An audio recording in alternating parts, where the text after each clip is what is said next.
창세기 21장 1절에서 5절까지 오늘은 아브라함의 기적을 함께 살펴보려고 합니다. 우리 같이 읽겠습니다.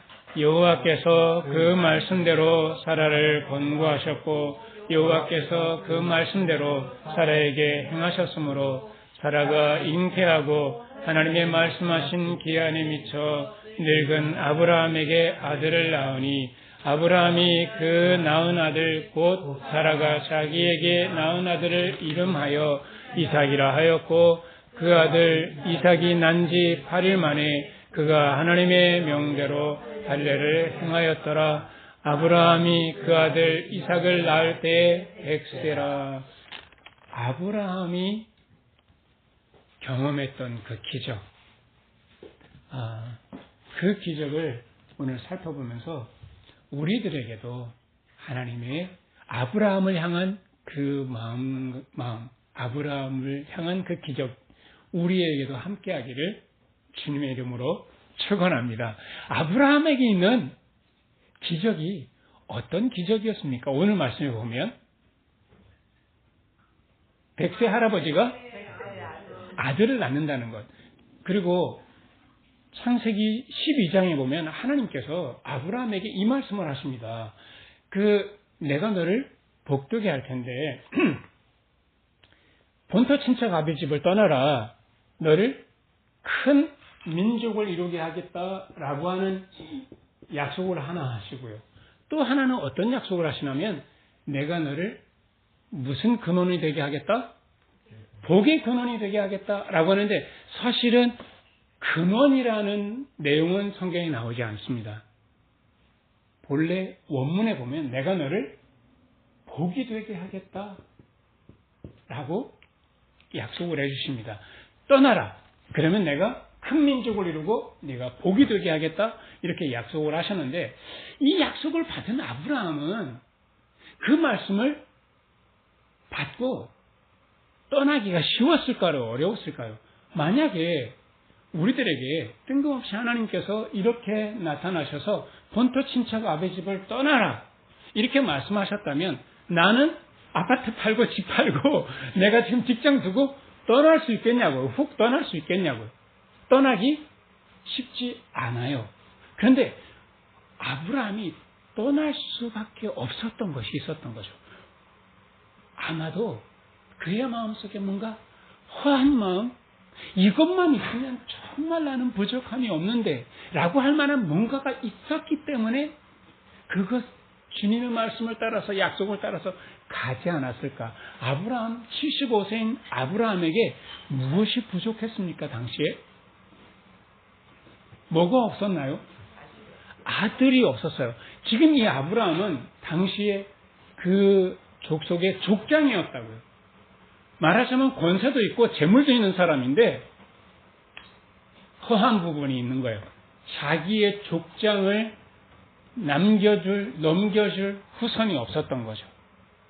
그러니까 그것 때문에 남들한테는 그 화음을 보여주지 못했지만 그 마음속에 허기가 있는 거죠. 그래서 주님께서 이렇게 약속하시니까 떠났어요. 사실은 그때 당시에는 내 고장을 떠난다라고 하는 건 마치 사형 선고와 같아요. 다른 영역 속에 들어가는 건 그 민족 속에 우리가 내가 당신의 종이 되겠습니다 라고 하든지 아니면 싸우든지 둘 중에 하나밖에 없는 거예요. 싸워서 이기든지.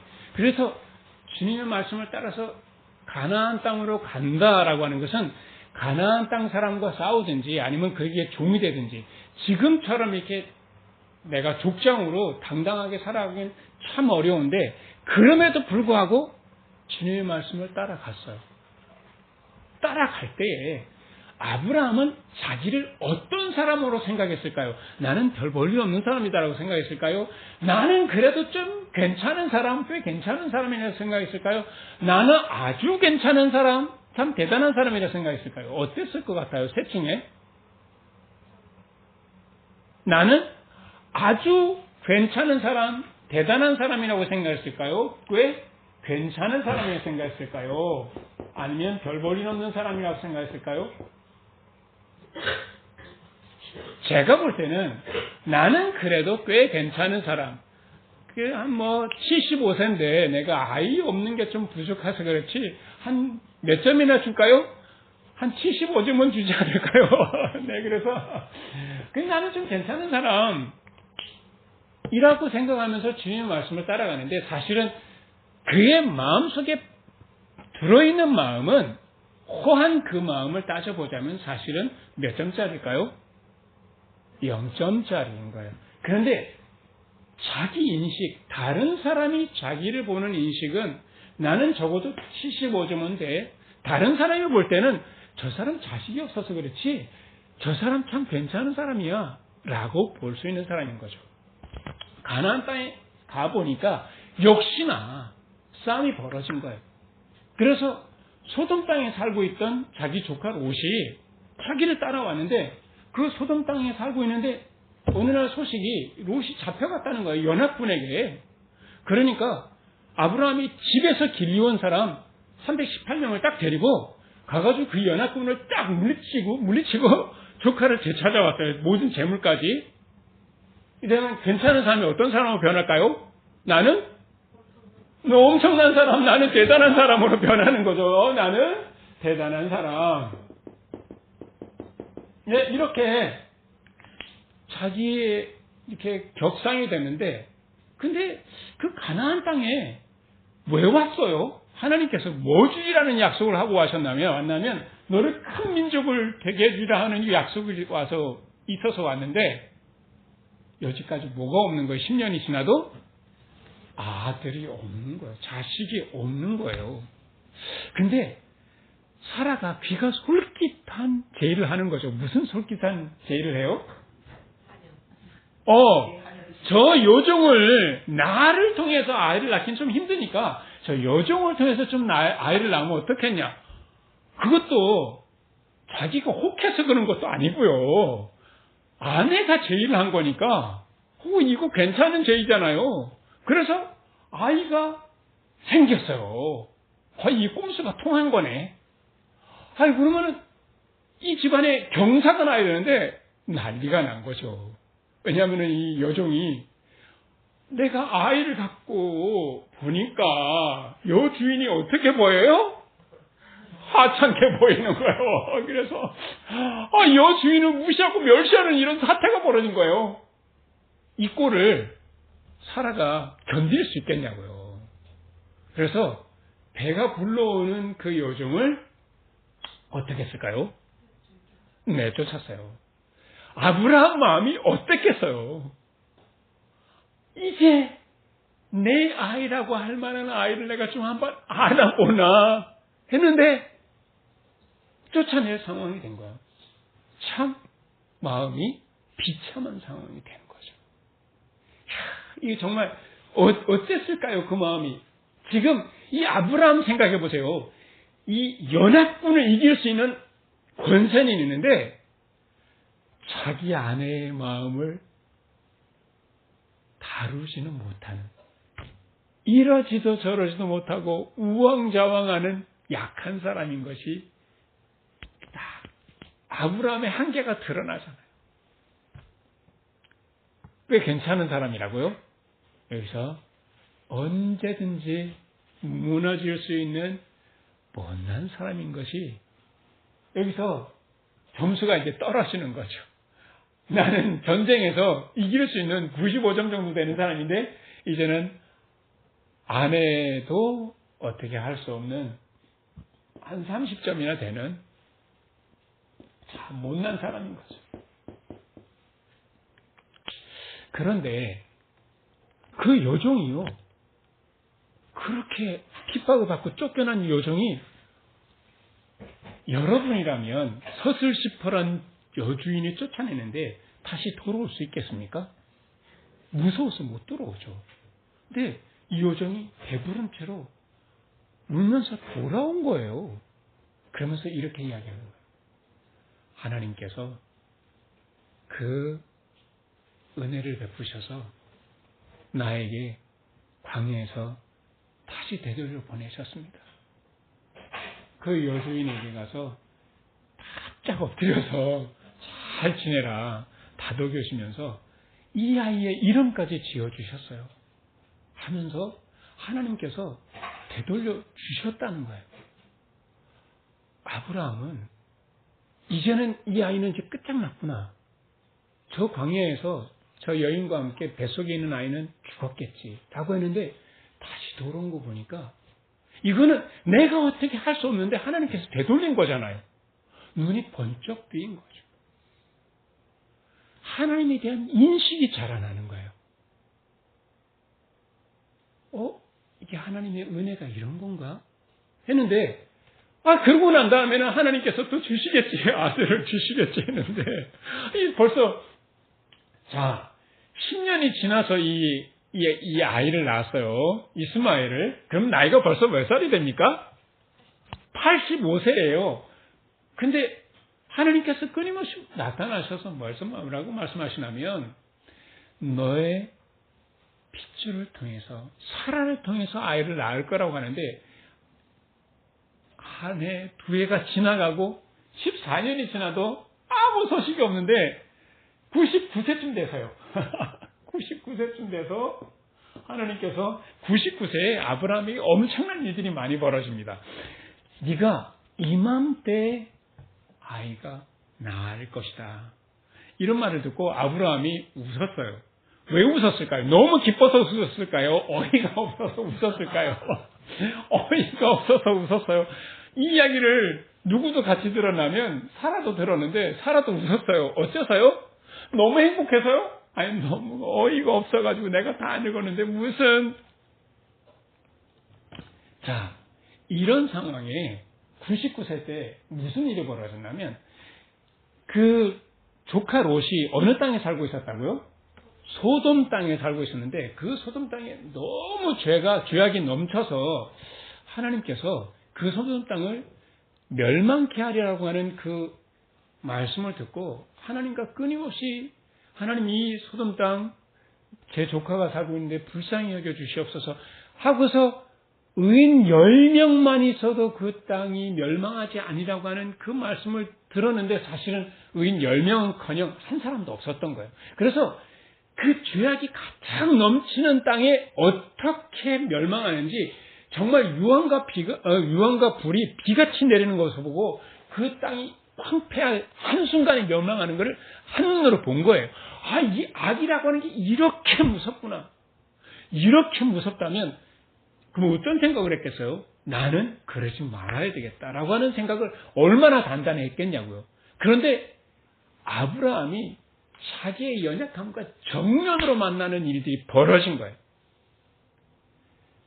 자기 살고 있던 땅에서 조금 남쪽으로 이주를 할 수밖에 없는 일이 벌어졌는데 조금 이주를 하다 보니까 거기에 무슨 일이 벌어졌냐면 굉장히 센 거대한 세력과 만난 거예요. 아비멜렉이라고 하는 그 왕을 만날 수밖에 없었는데 이 아비멜렉을 만나고 나니까 더러 겁이 난 거죠. 여기서 못 살겠다. 그래서 싸워 이기든지 뭐가 되든지 종이 되든지 해야 되는데 나는 여기서 종이 되려면 어떻게 내가 여기서 살아날까 하면서 살아나는 방법이 뭐였어요? 자기 아내를 상납했어요. 그러면서 자기는 살아남으려고 했던 거죠. 자, 그날 저녁에 집에 돌아왔을 때 아내를 상납하고 집에 돌아왔을 때 마음이 어땠겠어요? 처량했을까요? 처절했을까요? 참, 나 이렇게까지 살아내야 되나? 참, 아내는 또 마음이 어땠겠어요? 야, 내가 저놈을 남편이라고 믿고 살아야 되나? 그래, 너 살자고 나 팔아? 이 나쁜 놈아. 정말 살아가면서 아브라함이 밑바닥을 치는 거예요. 이렇게 인생의 바닥을 치는 거예요. 자기 한계를 처절하게 느끼는 거죠. 인생은 어쩌면 하나님께서 마련한 목욕탕 같다는 생각이 찰수록 듭니다. 목욕탕 가면 사람들 다 어떻게 해야 돼요? 옷을 벗어야 되는데, 나 안 더럽다니까. 나 지금 괜찮아. 안 씻어도 돼. 나 한 75점은 되는데 좀 깨끗하잖아. 하고 옷을 안 벗고 있는 거예요. 그런데 인생이라는 건 그렇게 만들지 않아요. 옷을 벗겨요. 나는 좀 괜찮은 사람으로 살고 싶은데, 인생이라는 것이 내가 목욕탕이 꼭 필요한 사람이라는 것을 내 마음에 때가 꽃을 보리듯하다는 걸 자꾸 여신이 증명해 주는 거야. 너 괜찮은 사람이라고? 그래? 하고 인생이 이렇게 자꾸 만들어요. 이것은요, 어떤 부분에 있어서는 내가 못난 사람, 나 괜찮은 사람이 아니고 나 대단한 사람은커녕 정말 30점도 아니라 나는 아무것도 아닌 존재. 나는 아무것도 아닌 존재임을 0점짜리임을 삶이 계속해서 보여주는 것. 어쩌면 이게 참 처절할 수 있는데 두려워하지 마시라는 거예요. 처절해지는 것을 두려워하지 마라. 내가 약해지는 것, 내가 별 볼 일 없는 것, 이거를 겁내지 말라는 거예요. 왜냐하면 거기서 자꾸 하나님께서 무엇을 만나기를 원하는가 하면 여기서 뭔가 만나는 것이 있어야 돼요. 아무것도 아닌 나만 만나면 인생은 너무 보잘것없어지고 인생이 너무 처절해져요. 여기서 하나님께서 뭔가 만나게 하는 것이 하나 있어요. 그게 뭘까요? 한번 생각해 보세요. 그날 저녁에 아브라함이 처절한 마음으로 나 이렇게 살아내야 될까 하고 아마 뜬 눈으로 밤을 보냈겠죠. 나 정말 미친놈이야. 나 살자고 아내 이렇게 상납하고 그 아내는 오늘 어떻게 지냈을까? 나 없이 참 별 볼 일 없는 남편, 아무것도 아무짝에도 소용없는 남편 나 만나가지고 저 인생 참 불쌍하다.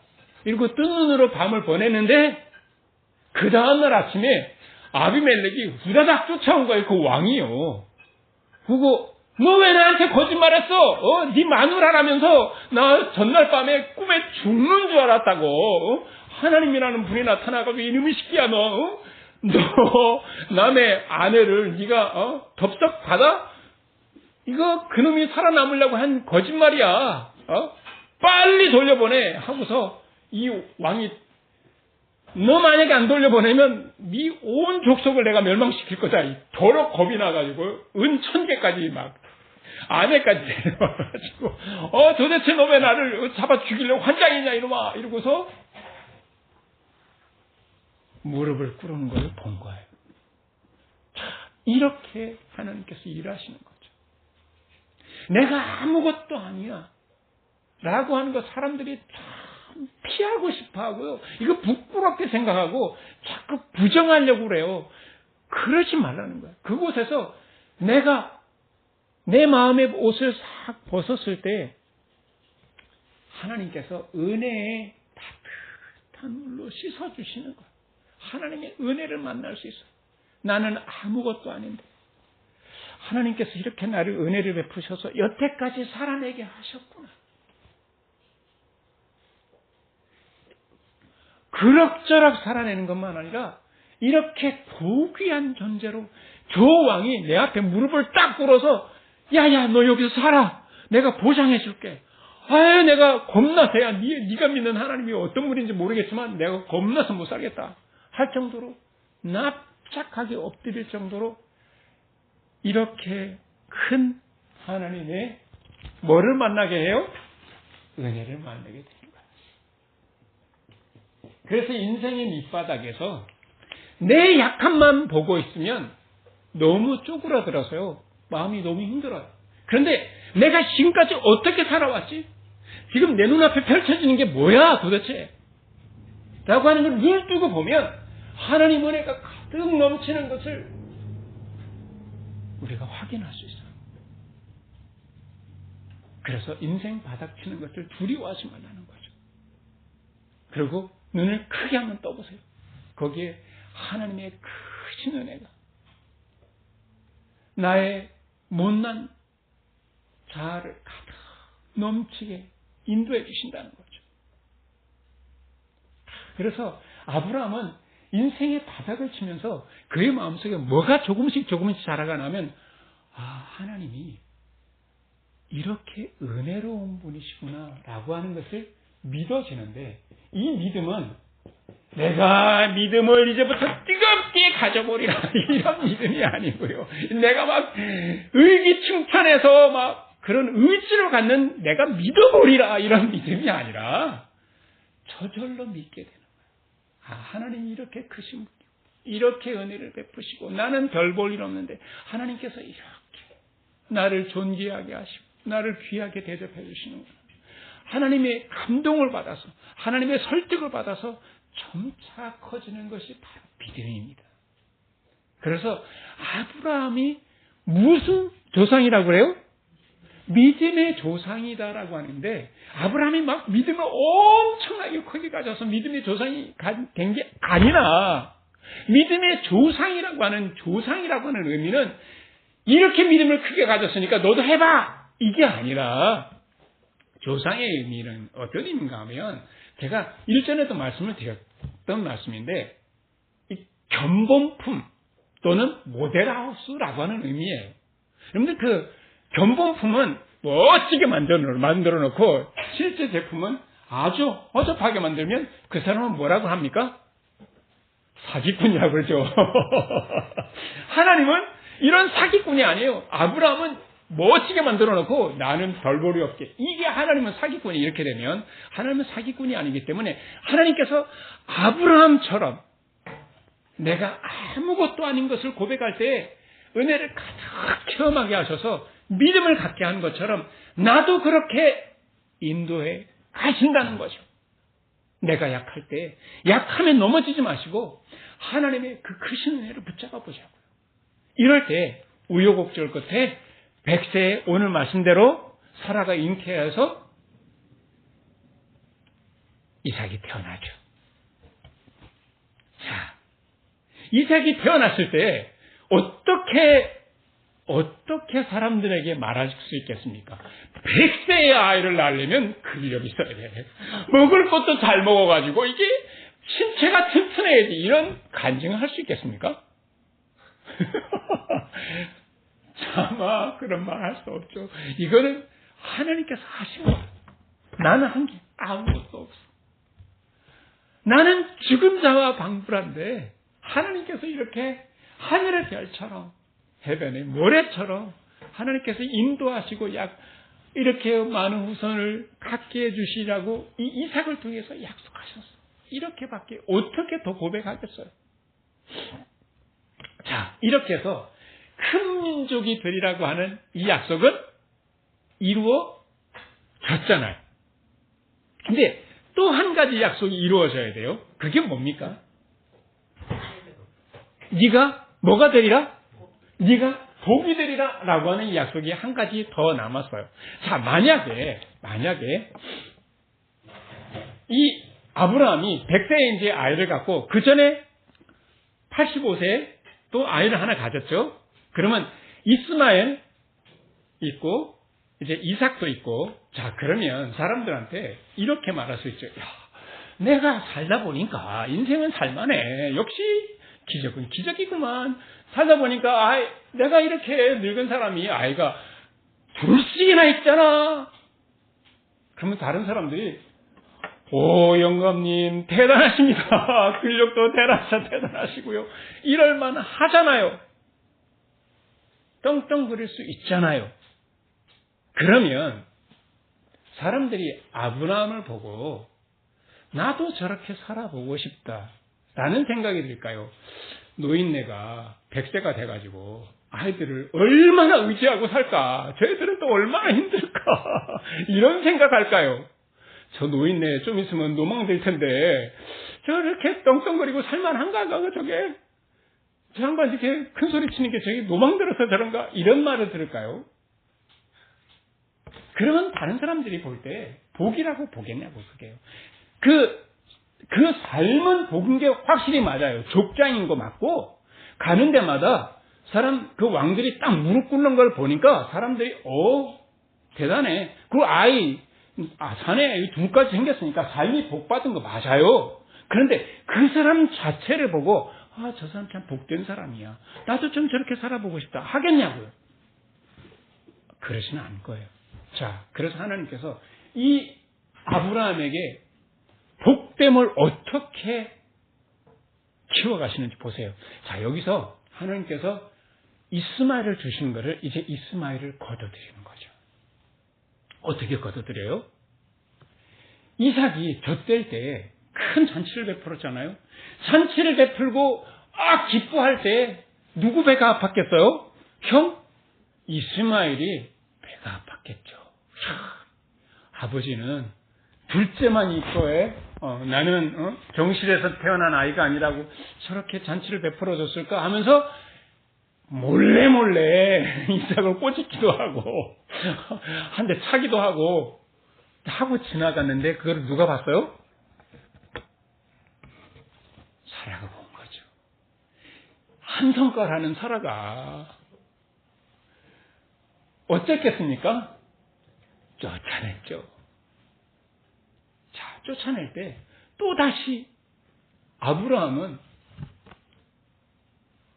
사라야, 한 번은 내가 내 여종을 쫓아냈지만 내 두 번째는 못 쫓아낸다. 이렇게 할 수 있겠냐고요. 그러면 사라가 뭐라 하겠습니까?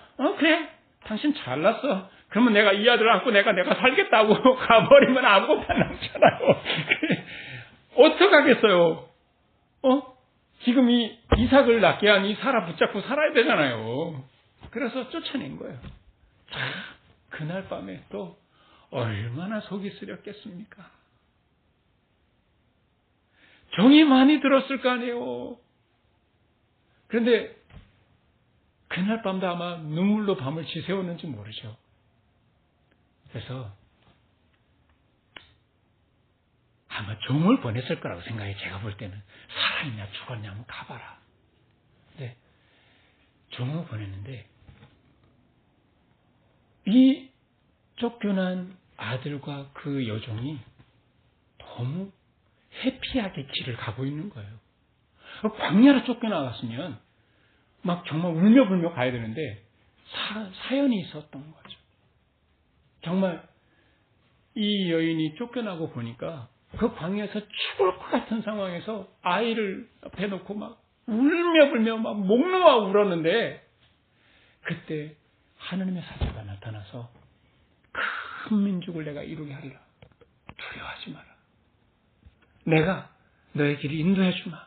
하고 그렇게 약속해 주셔서 그 길을 따라가고 있는 중이었던 거예요. 그래서 해피하게 가고 있다라고 하는 소식을 들은 거예요. 역시 그렇지.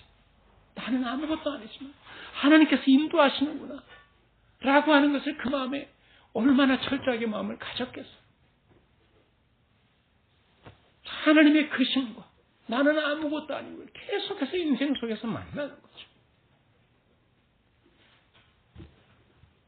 자, 그래도 누가 남았어요, 아직까지? 그 집안에? 이삭이 남았죠. 그래도 난 이삭만 붙들고 살던데. 이삭이 한 10살쯤 됐을 때 하나님께서 또다시 그 아들을 내놓으라는 거야. 얼마나 마음이 저렸을까. 근데 경험을 많이 했잖아요. 그동안에. 내놓는 경험. 내가 바닥을 치는 경험을 많이 했잖아요. 내가 바닥을 치면 그거를 인정하면 하나님께서 분명히 그 옆에 무엇과 함께 계셔요? 은혜와 함께 계시는 것을 뭐해요? 믿음이 있는 거죠. 그래서 그 아들 내놔라 할 때 고요히 주님의 말씀을 순종하며 갔던 거죠. 그래서 그 아이를 하나님께 내어드렸던 거예요.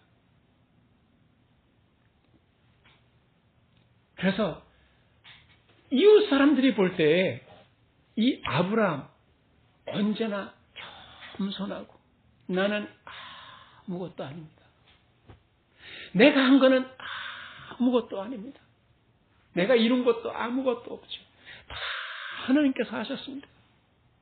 이럴 때 이웃 사람들이 참 저 할아버지 어떤 사람이라고 생각했을까요? 참 복 있는 사람. 난 저렇게 살아보고 싶다.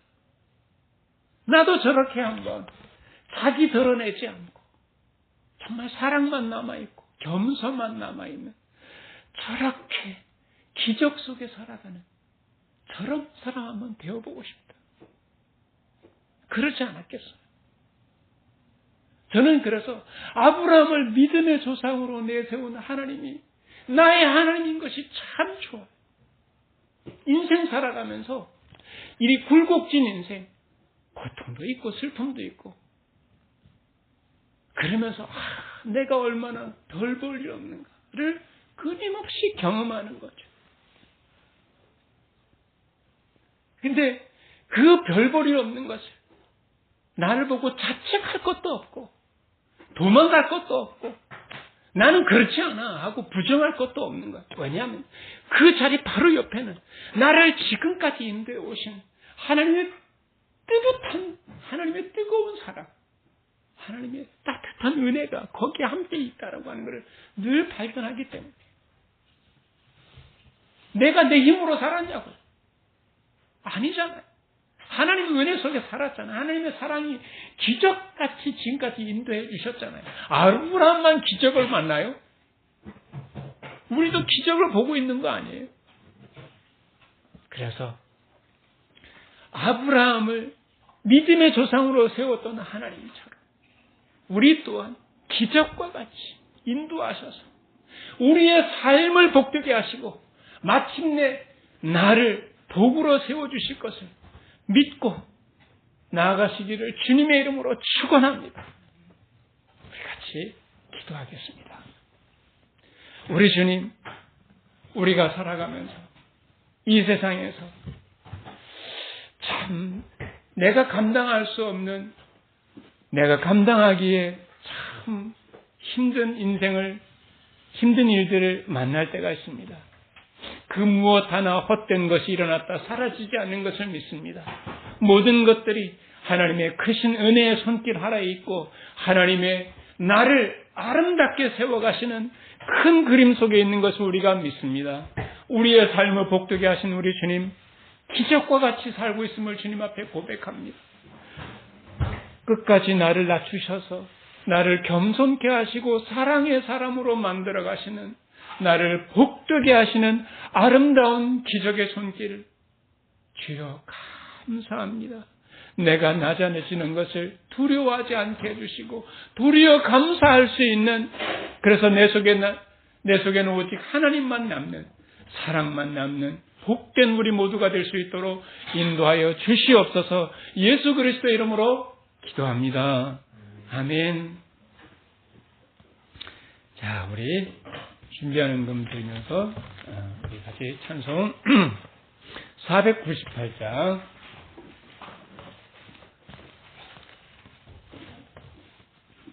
같이 찬송하겠습니다. 498장입니다.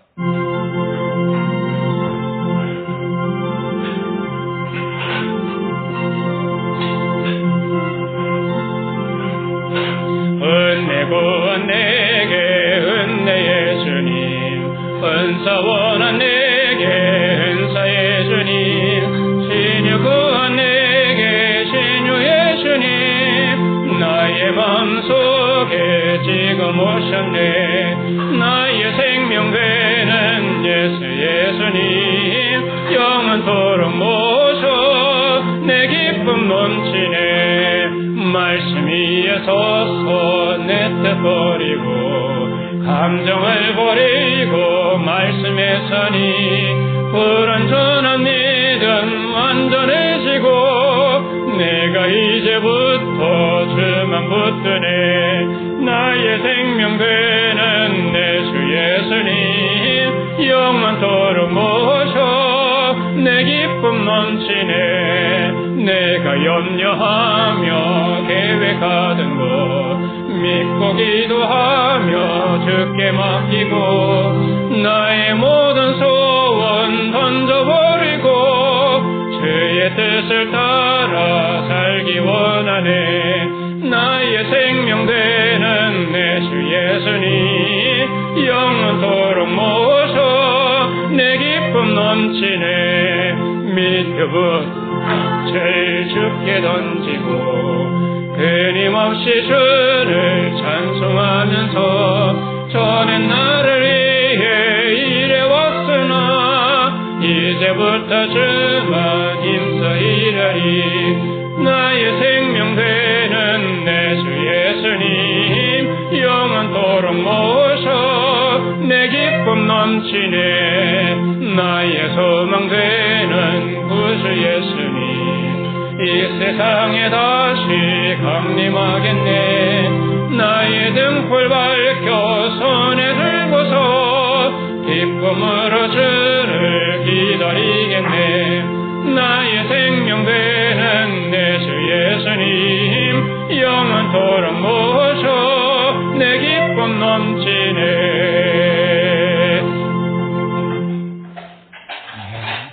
우리 헌금 기도 드리고 축도로 예배 마치겠습니다. 은혜로우신 하나님 아버지 감사합니다. 우리를 아브라함처럼 믿음의 사람으로 세워가시는 지금까지 기적과 같이 우리의 삶에 큰 은혜를 베풀어 주신 주님의 사랑 진심으로 감사드립니다.